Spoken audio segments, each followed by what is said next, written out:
Join us as we explore some of the most bizarre and puzzling events that continue to stump scientists. From thousands of rabbits on a strange island to the legendary Bigfoot and even an exploding whale. Don't miss out as we dive into these strange occurrences that still leave us questioning what's real. Okunoshima Island is a short 12-minute ferry ride from Hiroshima region of Japan.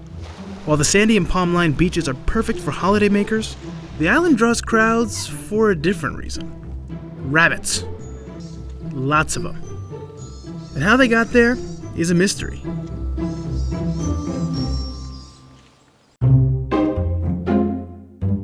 Between 1929 and 1945, the Japanese army secretly produced over 6,000 tons of poison gas on Okunoshima Island. Some believe the current rabbits are descendants of those brought to the island to test the gas, but the current director of the Poison Gas Museum insists these bunnies have nothing to do with those from the World War II era. So where do they come from? いろんな、ウサギ、この島のウサギについてはいろんな諸説があるんですけども、 One theory? ここに最初に連れてこられたのは1971年に、地元で飼っていた、地元の小学校で飼っていたウサギが飼えなくなってこの無人島であった島に8羽持ってきたというふうに言われています。 So those rabbits were released, and with no real predators, they bred like rabbits. And yet another theory?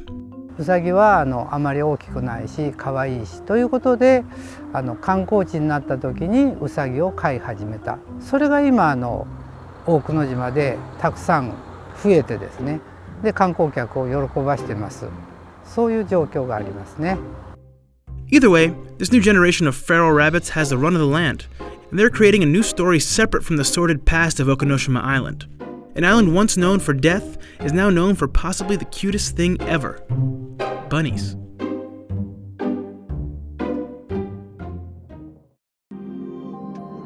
Ever feel like research papers are speaking another language?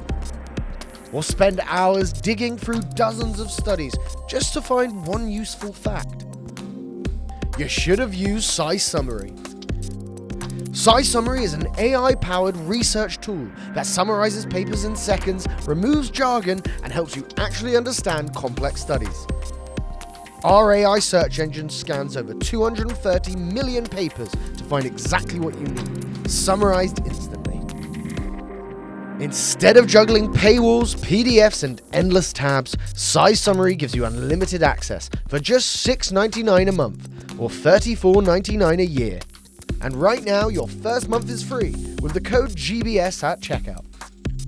No matter your field, SciSummary is an essential tool for any knowledge seeker.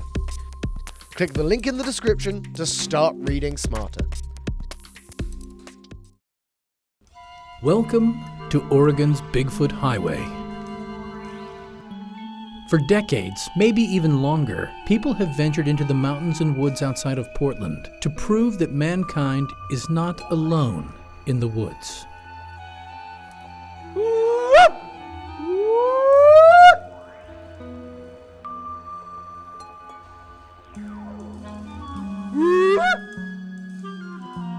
Okay, so far mankind hasn't yet proved that Bigfoot exists. But for one club of longtime intrepid Bigfooters, the truth is still out there. And it's a great excuse to go camping. Joe Beelar believes in the existence of Bigfoot. He wrote a book about it, and he claims to have had more than one sighting. In the second instance, he was from here to your cameraman from me. But I gotta say, I don't think he was quite as hairy.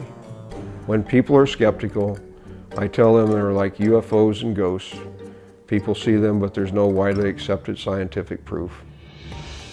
Joe's not alone. He belongs to a group he dubbed the Clackamas Sasquatchians. Clackamas for the county he lives in.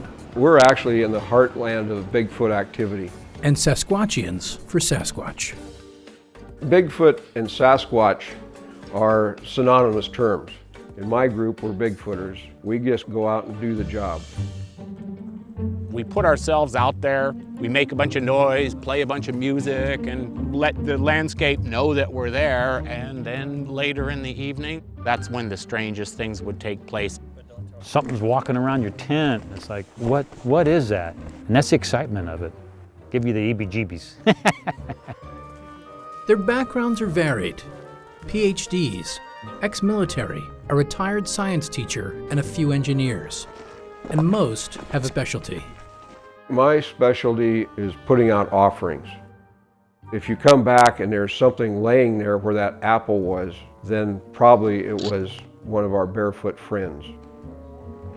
I like to set up a camp in a comfortable position. I don't try to chase them down. I don't try to make a lot of noise. Maybe they make a cry of some kind. But is it a Sasquatch that's making these noises? We didn't see it. We can't say that for sure, but it's a great hobby. It sounded squatchy. I mean, I don't feel any squatchy vibes, but... Well, as far as my specialty with Joe's Club is concerned, I just get a vibe, and I can tell when they're around. Usually they put out a vibe, and I'm really sensitive to that. This is squatchy for sure.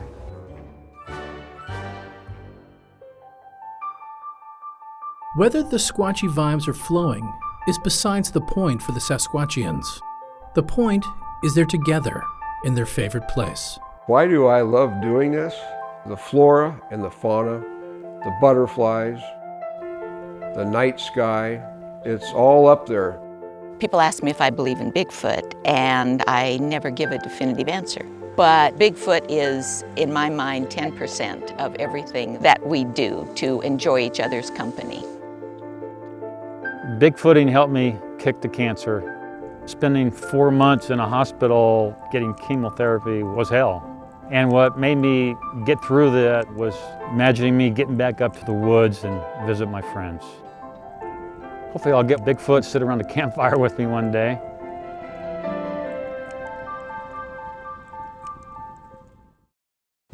An 8-ton, 45-foot sperm whale carcass washes up on your beach. What do? You can't move it. The thing is falling apart. You can't bury it. There's water under the sand. You can't throw it back in the ocean. Of course, the tides can push them back in. So might as well blow it up.